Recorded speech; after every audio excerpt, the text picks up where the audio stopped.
बोलिए जय श्री राम। जय जय श्री राम। जय श्री राम। जय जय श्री राम। भारत माता की। भारत माता की। अरे माँ की जय बोल रहे हैं, थोड़ा जोर से बोलिए।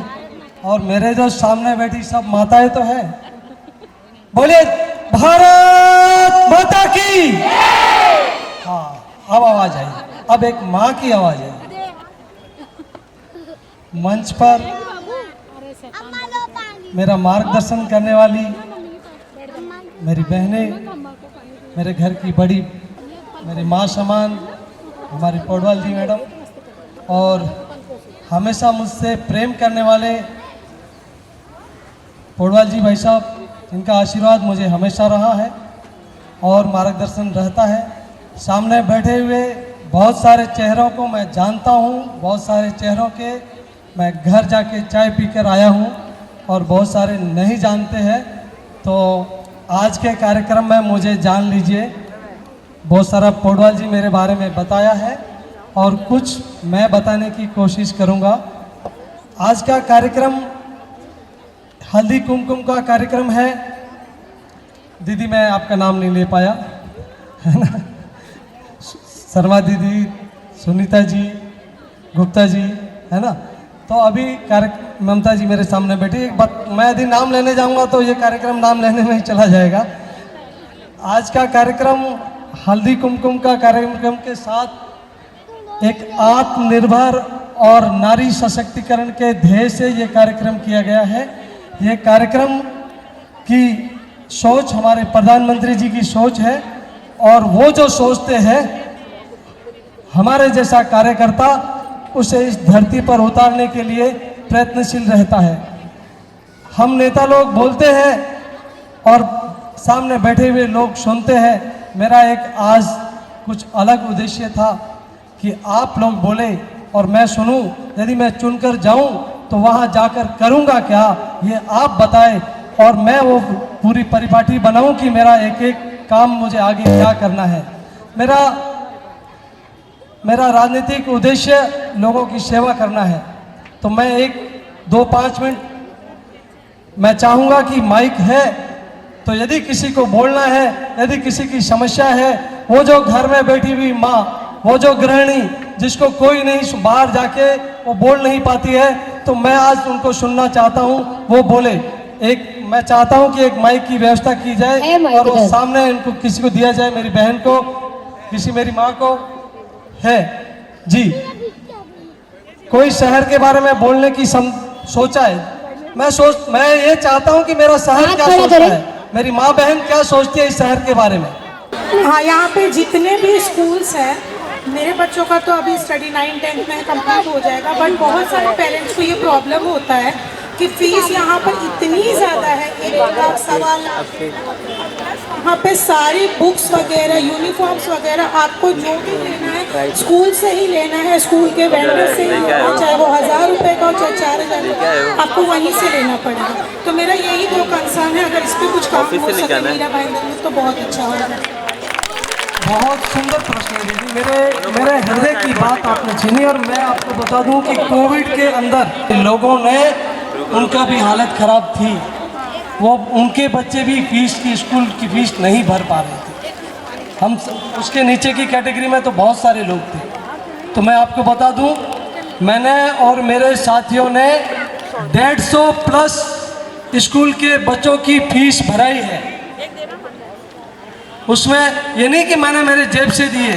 जब हमारे जैसे सरफिरे लोग निकले तो हमारे साथ कई लोग हो गए और हमको बोलने लगे कि भाई साहब आपको कहाँ ज़रूरत पड़ती है, कौन सा बच्चा आप सेटिस्फाइड करिए कि ये बच्चा जो है ये वास्तव में ज़रूरतमंद है।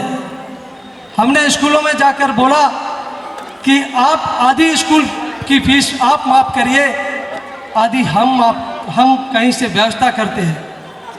तो 150 का स्कोर बहुत बड़ा हुआ। बहन का मेरी प्रश्न ये था कि देखो स्कूल प्राइवेट है ना, हम बड़े बड़े लोगों की स्कूलें हैं। उस समय भी मैं गया था कि भाई साहब लोगों के पास पैसा नहीं है, बच्चों की स्कूलें छूट रही है, आप इतना करिए, आधा फीस माफ़ कर दीजिए। पर हुआ नहीं, किसी ने नहीं किया।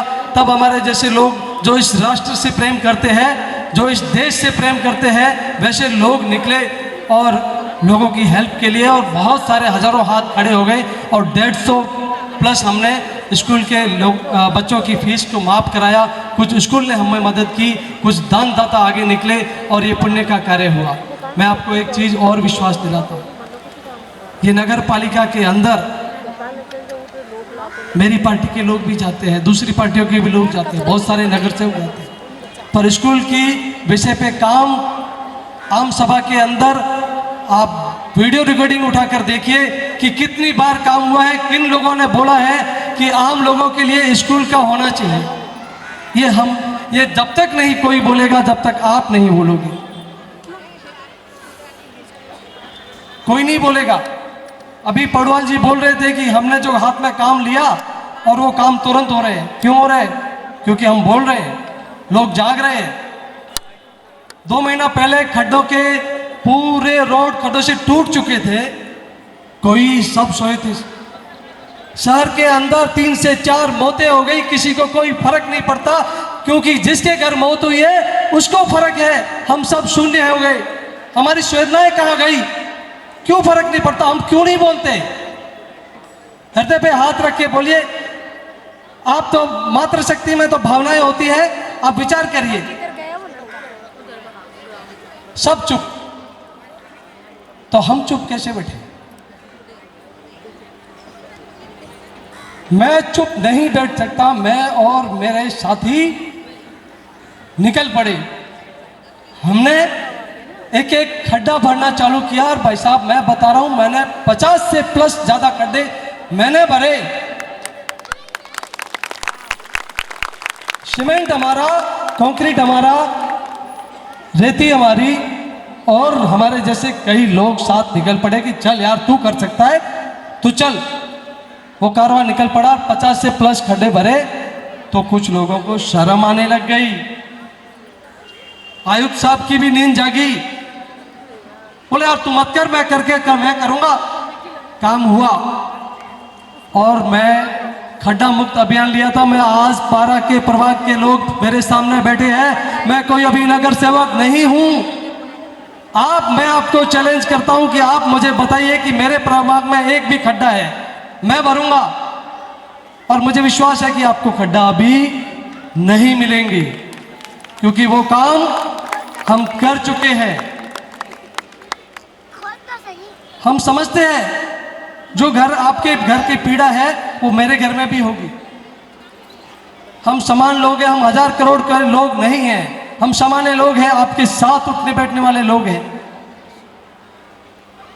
पानी की समस्या के लिए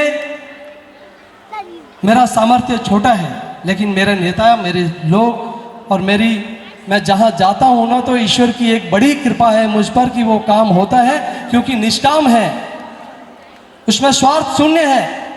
महत्वाकांक्षा है मेरी कि मैं लोगों के काम कर लूं, लेकिन अपना स्वार्थ शून्य है, कुछ नहीं चाहिए मुझे। तो लोग काम करते हैं। मैंने एक गूगल फॉर्म बनाया, अभी एक वीडियो बना के मैं डालने वाला हूं। जिन घरों में पानी नहीं है, जिन घरों में पानी कम आता है, वो मुझे बताए। नगर सेवक बनने से पहले मैं सिर्फ नोट डाउन ही कर सकता हूं, क्योंकि मैं अभी उस व्यवस्था का हिस्सा नहीं हूं। पर मैं आपको विश्वास दिलाता हूं, मैंने जिन कामों को हाथ में लिया है उनको पूर्ण किया है। और ये भारतीय जनता पार्टी की सरकार है, हमारी सरकार है। यदि हमारी नीयत होगी तो वो काम 100% काम होंगे। खड्डों के विषय में भी मैं आपको बता दूं, बीच में बहुत सारे नेता, कुछ मेरे भी प्रतिद्वंदी है, मेरी पार्टी से भी प्रतिद्वंदी हो सकते हैं, दूसरी पार्टियों से भी प्रतिद्वंदी हो सकते हैं, उन्होंने काम रुकवा दिया था। मैं एमएलए साहब के पास गया कि भाई साहब काम तो चालू हुआ था, काम तो चालू हुआ था, जोर से कर भी रहा था, मैं निरीक्षण कर रहा था, एक एक चीज देख रहा था कि क्वालिटी अच्छी है कि नहीं है, लेकिन काम बंद हो गया। अब मुझे आपकी मदद लगेगी।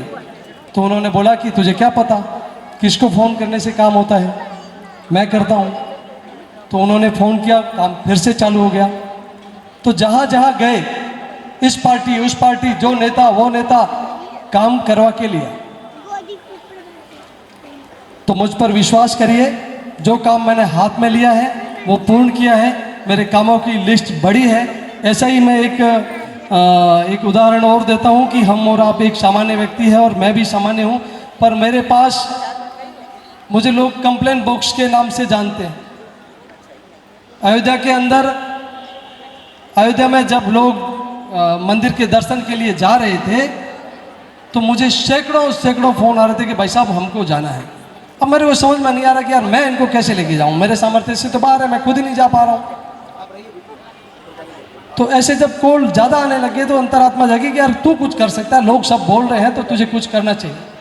और मैं उधर मैंने व्यवस्थाएं देखी कि कौन देख रहा है कौन नहीं देख रहा है। मैंने विनोद तावड़े जी भाई साहब से संबंध मेरे अच्छे हैं, हम सब स्वयंसेवक हैं, तो एक नाते मैंने उनको निवेदन किया कि भाई साहब आप तो हमारे कुल के हैं, आप मुझे ट्रेन करा के दीजिए। मीरा भाईंदर के लिए सौभाग्य का विषय होगा कि मीरा भाईंदर से एक ट्रेन राम की नगरी श्री अयोध्या जी के लिए जाए और लोग दर्शन करें। तो उन्होंने मुझे एक ट्रेन करके दी। मैं चुनाव लड़ने की इच्छा रखता हूं अभी, लेकिन उस समय बहुत सारे लोगों ने मुझे बोला कि तुम चुनाव में जाने वाला है, तुम तेरे प्रभाग के लोगों को लेके जा, हर घर से एक आदमी को लेके जा, आधार कार्ड देख कर लेके जा, वोट को देख कर लेके जा। मैंने बोला ये घिनौना कृत्य मुझसे नहीं होगा। एक माँ जाए और पिता नहीं जाए तो मैं अपराधी, माँ बाप जाए और पुत्र नहीं जाए तो मैं अपराधी, मैं ये अपराध नहीं कर सकता। तो मैंने पूरे मीरा भाईंदर से सबको लेके गया, और मैं तो क्या लेके गया, ये राम की मर्जी थी। और कितने लोग हैं इसमें मेरे साथ अयोध्या गए थे? नीलम जी गई कि नहीं है?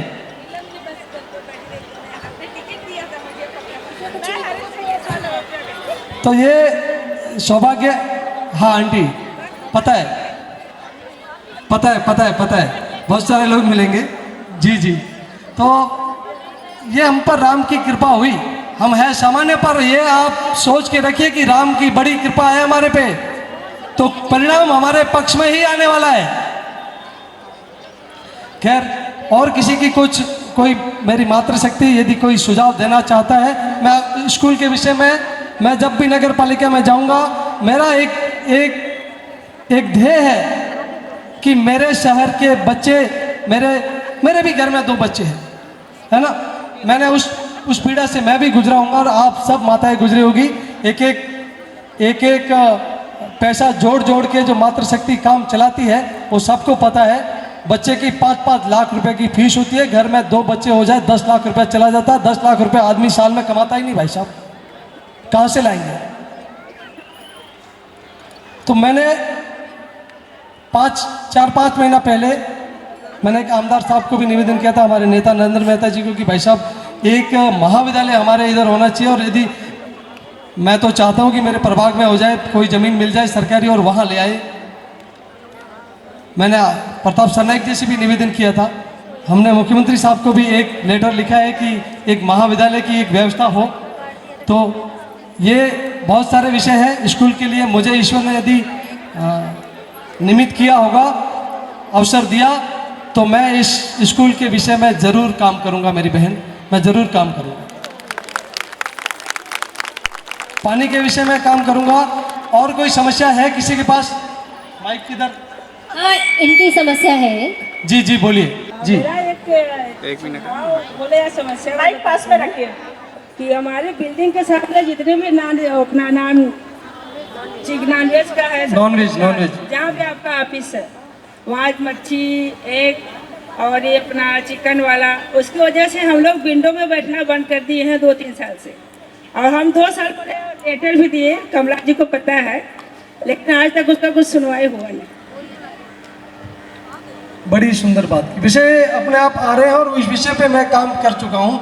ये दो विषय है ना, देखिए क्या होता है ना, शहर के अंदर हफ्ता वसूली वाले हैं।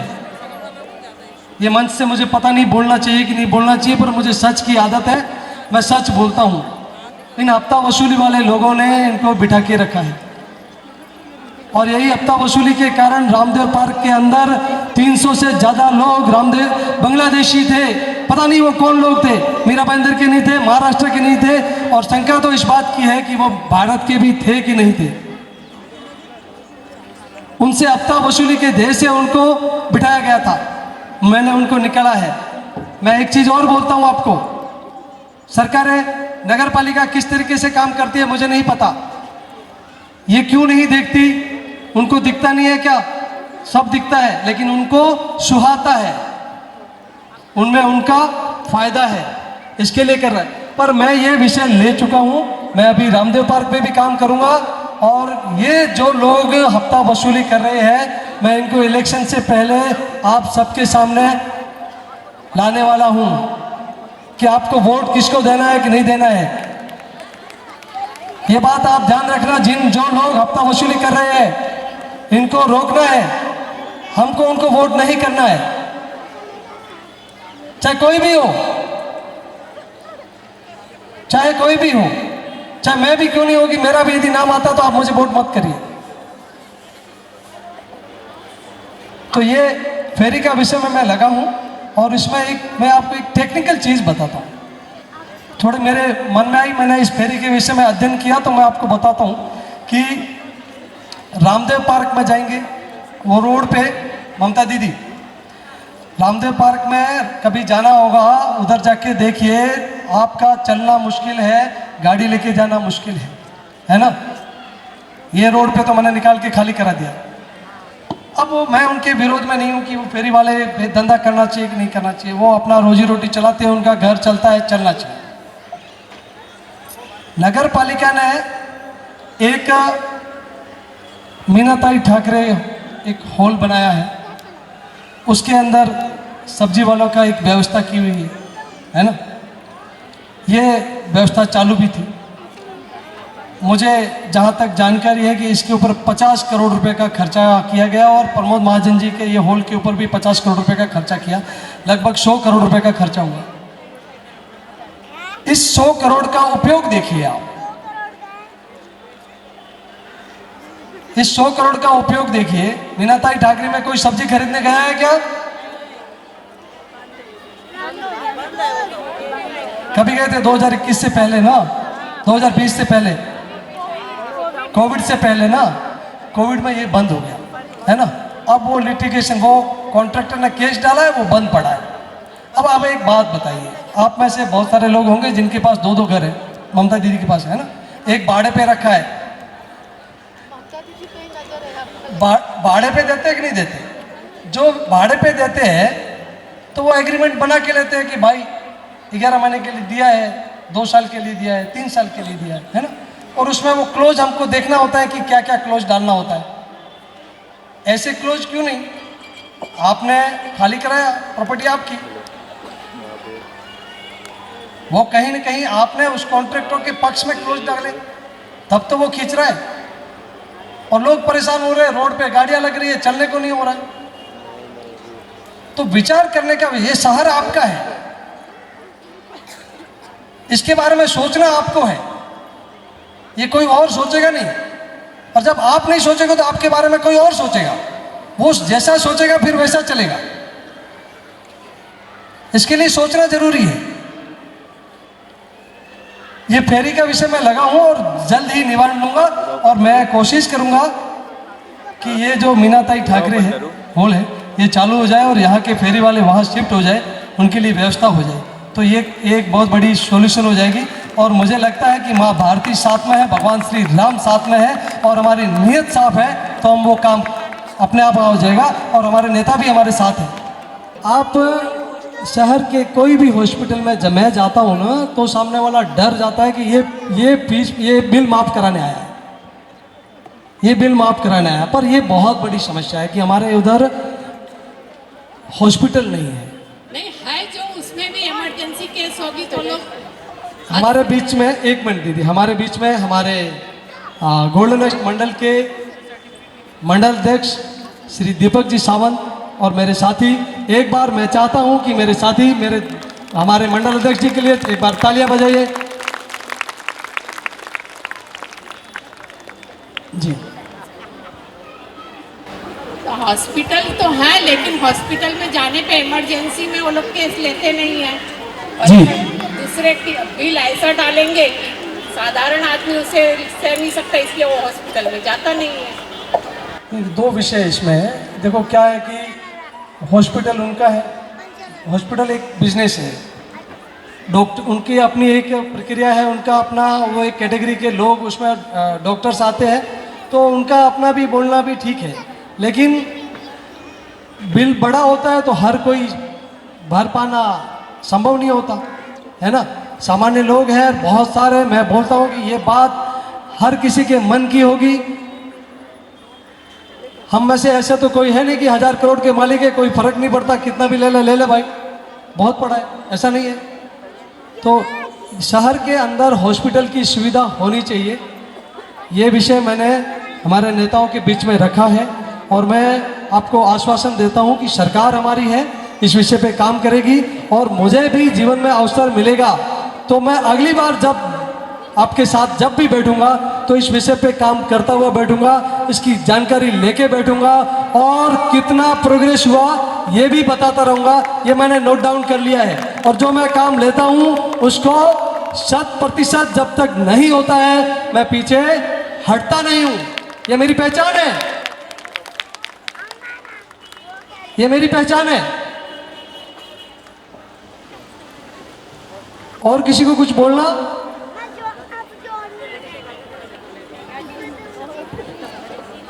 राधे राधे, जय श्री श्याम। जय श्री श्याम, राधे राधे। देखिए 2024 में मेरे ससुर जी की बहुत ज़्यादा तबीयत खराब हुई थी, तो हम लोगों ने उनको नाला सपारा में एडमिट किया था। उन्होंने 2 दिन उधर रखा था, फिर उन्होंने कहा कि आप कहीं अच्छी जगह नहीं लेके जाओ, तो उसके 2-3 दिन बाद में नाला सपारा में दूसरी जगह हम लोग एडमिट किए, तो उधर से कुछ नहीं आया था उनका।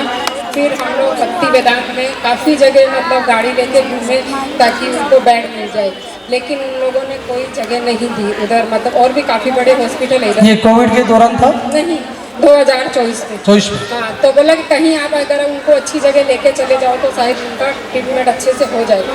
यहाँ पे भी बोला कि चलो 60,000 तुम रोज का ले लो, लेकिन उनकी जान तो बच जाएगी, पैसे से बढ़ के तो इंसान नहीं है। लेकिन उधर हम लोगों को कुछ भी व्यवस्था नहीं मिली और उसके 2 दिन बाद में उनका देहांत हो गया।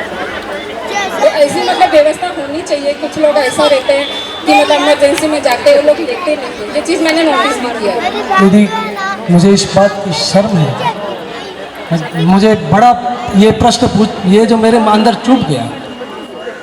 और मैं नहीं चाहती हूँ कि आगे ऐसा नहीं किसी के साथ में ऐसा नहीं, हम हो। लगे हैं। देखो एक तो क्या होता है ना, हमारे तक सूचना पहुंची नहीं है ना, तो हम उसमें कुछ कर नहीं पाए। पर मुझे इसकी ये पीड़ा रहेगी कि कुछ शहर के अंदर ऐसी घटनाएं हो गई और हम उससे वंचित रह गए। कहीं न कहीं कमी हमारे में है, हम सब तक पहुंच नहीं पाए। पर आप विश्वास रखिए, आगे फैसिलिटीज़ बढ़ने वाली है, हॉस्पिटल बढ़ने वाले हैं। और मेरा नंबर नोट डाउन करके रखिए, यदि ऐसा कोई होता है ना आप मुझे याद करिए, मैं पहुंचता हूं। मेरी यही पहचान है, जहां संकट है ना वहाँ समाधान लेके मैं खड़ा रहूँगा। और मैं जहाँ खड़ा रहूँगा ना, मेरे साथ मेरी पार्टी खड़ी रहेगी, मेरे नेता खड़े रहेंगे और मेरे साथ लोग खड़े रहेंगे, तो काम होना तय है। एक मैं आपको घटना बता दूं जो सबको आपको हृदय को लग जाएगी। एक कांदिवली का एक परिवार था और भांडी मांज के अपना गुजारा करती थी, तो उसमें वो रूम का भाड़ा भी भरती थी, 2 बच्चे थे। और होता क्या है कि आदमी बीमार पड़ता है तो पैसे की कमी के कारण मेडिकल जाता है और एक टैबलेट लेके खा लेता है। ये अक्सर होता है, हम सबके साथ होता है ना। हम सब सामान्य लोग हैं, तो बड़े आदमी होता है तो चेकअप के लिए जाता है, लेकिन मेडिकल से खरीदते और ले लेते। वैसा उसने 8-10 दिन चलाया और उसको पीलिया हो गया, और पीलिया बहुत ज़्यादा हो गया। तो उसको एक कांदिवली के प्राइवेट हॉस्पिटल में भर्ती किया गया। उसके कान की बाली थी, बेची और 30-35 हज़ार रुपया कुछ उसको आया। और वो जब तक 35 हज़ार था तब तक हॉस्पिटल वालों ने रखा। कंडीशन और सीरियस हो गई तो उन्होंने वहाँ से भाईंदर भेज दिया। इधर एक गीता नगर में एक हॉस्पिटल है, क्या नाम है, नहीं अग्रवाल जी कुछ, लाइफ लाइन उसमें आया। और उन्होंने उसको रात को 4 बजे मुझे कॉल आया, मैं उठ के गया। 4 बजे मुझे कॉल आया कि यहाँ से हम भाई साहब लेके आए हैं, हमको किसी ने आपका नाम बताया है, आप हमारी क्या मदद कर सकते हैं। हमने उनको एडमिट किया, हॉस्पिटल ने हमको बोला कि इतना पैसा भरना पड़ेगा, 30,000 रुपये हमने भरा। दूसरे दिन 4 बजे वो चल बसी। हॉस्पिटल ने बिल कितना बनाया? 70,000। अब वो पेमेंट कौन करे? हमारे लिए समस्या क्या? बॉडी को लेके जाना, उनके गांव भेजना, बच्चों को कौन देखे, उनके आगे पीछे कोई नहीं। तो हमने शहर के अंदर आवाज़ दी कि कोई जागे, इस अभी समस्या है, इसका कोई नहीं है। तो आपको बता दूं, 4 बजे हमने मैसेज किया, लोग कितना बजे उठे होंगे पता नहीं, किसने कितने बजे देखा होगा पता नहीं, पर 12 बजे तक 3.5 लाख रुपए उस बच्ची के अकाउंट में आ चुके थे।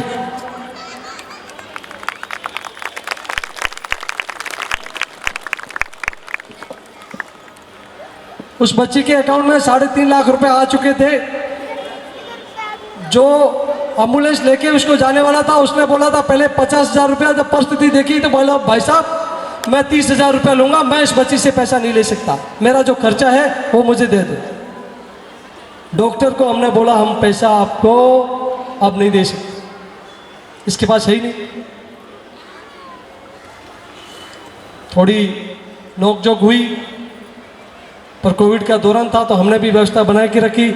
आखिर डॉक्टर मान गए और वो बॉडी को हमने घर भेजा और 3.5 लाख रुपए के साथ घर भेजा। अब पता नहीं हम उसके लिए कितना काम आए, पर अभी भी वो बच्ची संपर्क में है। वो कुछ होता है तो बोलती है अंकल ये चीज़ चाहिए, तो ये मेरा सामर्थ्य इतना बड़ा नहीं है, पर लोगों का विश्वास बड़ा है कि यार हरीश जांगिड़ बोल रहा है तो ये बात सच होगी, इसको करना चाहिए। हमने ये चीज़ जी है। तो आज मैं इस प्रांगण में खड़ा हूँ, मुझे बिल्कुल ऐसा नहीं लग रहा है कि मैं कोई सभा को संबोधित कर रहा हूँ। मुझे ऐसा ही लग रहा है कि जैसे मैं अपने आंगन में खड़ा हूँ, मैं अपनी माँ से बात कर रहा हूँ, मैं अपनी बहन से बात कर रहा हूँ। तो एकदम आत्मीयता का संबंध है। मैं आप सबका अपनापन है, मैं धन्यवाद करता हूँ। हमारे शास्त्रों में भी ये कहा गया है ना कि यत्र नार्यस्तु पूजन्ति रमन्ते तत्र देवता, तो नारी का सम्मान होना चाहिए। इसमें किंतु परंतु नहीं है। जहाँ नारी का सम्मान होता है वहाँ भगवान बसते हैं। तो माँ, आप सब माताएं हैं, आप सब चीज़ें समझती है, शहर को क्या चाहिए समझती है, कौन लोग चाहिए समझ सकते हैं आप। और माँ को सब पता होता है कि बच्चे को क्या चाहिए।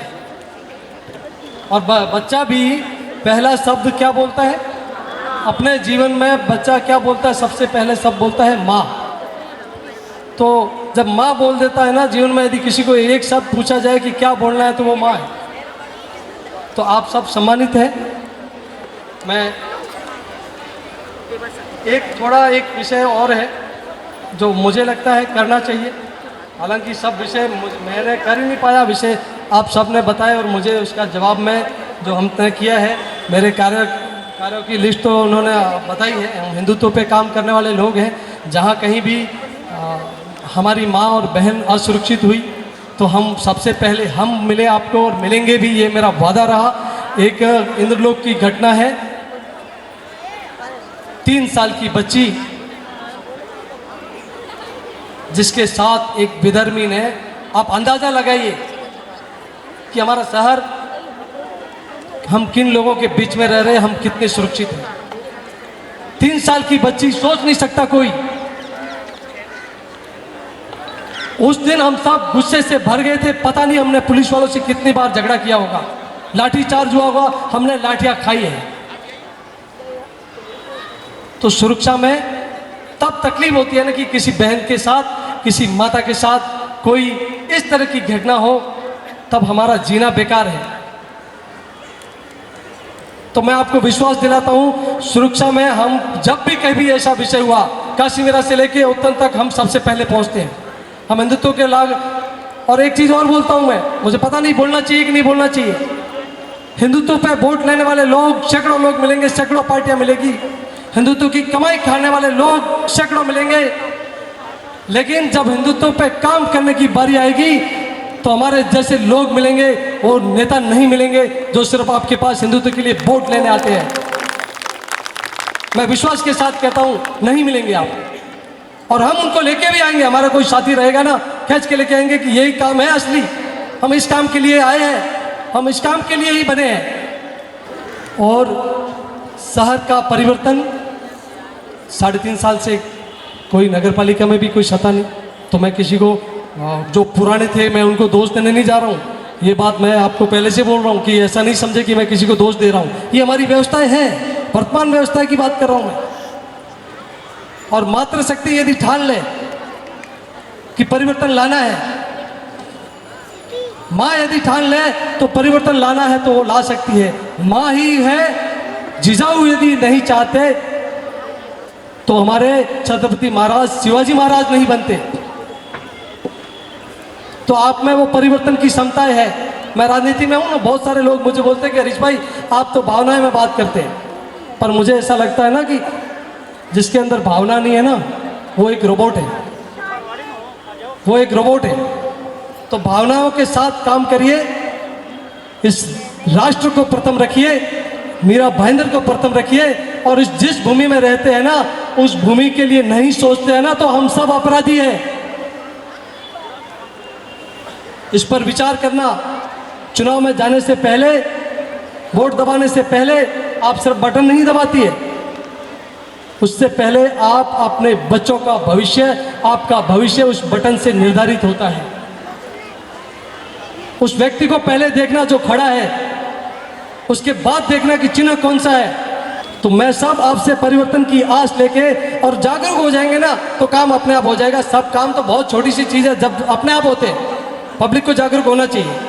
आपका भरोसा ही मेरी ताकत है और आपका विश्वास ही मेरा संकल्प है। आइए हम सब मिलकर इस प्रभाग 12 को, जहां बेटियां सुरक्षित हो, जहां बहनें सम्मानित हो, माताएं गर्व से सिर ऊंचा कर सके, मैं आपके साथ हूं और हमेशा रहूंगा। आज चुनाव की बात कोई करता है, हर कोई करता है, चुनाव है तो स्वाभाविक है, लेकिन आपसे एक बात साफ साफ करना चाहता हूं, चुनाव सिर्फ हार जीत नहीं होती, यह चुनाव आपका, आपके भविष्य को चुनने का अवसर देती है। तो जब भी आपको चुनने का अवसर मिले तो इस बात पर विचार करके वोट दे। और मैं जानता हूं कि माँ कभी गलत फैसला नहीं ले सकती, वो अपने बेटे का, अपनी बेटी का, और इस बेटी निडर होकर इस शहर में जी सके, कहीं पे भी जा सके, उसका ख्याल रखेगी। अगर आपको लगे कि हरीश जांगीड़ आपकी आवाज़ बनकर नगर पालिका में बोले, जो ये विषय उठे हैं ना, आपकी आवाज़ नगर पालिका के अंदर गूंजे, तो आप मुझे समर्थन करिए। आपका आशीर्वाद मेरे को मिलेगा, मेरे साथ रहेगा, तो मैं यकीनन जो मैं अभी तक काम कर चुका हूँ, इसमें आपको गुणात्मक वृद्धि मिलेगी। भारत माता की जय। जय भारत माता की जय। भारत माता की जय। हर हर मोदी, घर घर मोदी, हर हर मोदी, घर घर मोदी, हर हर मोदी, घर घर मोदी, हर हर मोदी, घर घर मोदी, हर हर मोदी, घर घर मोदी। वंदे मातरम, वंदे मातरम। नमस्कार।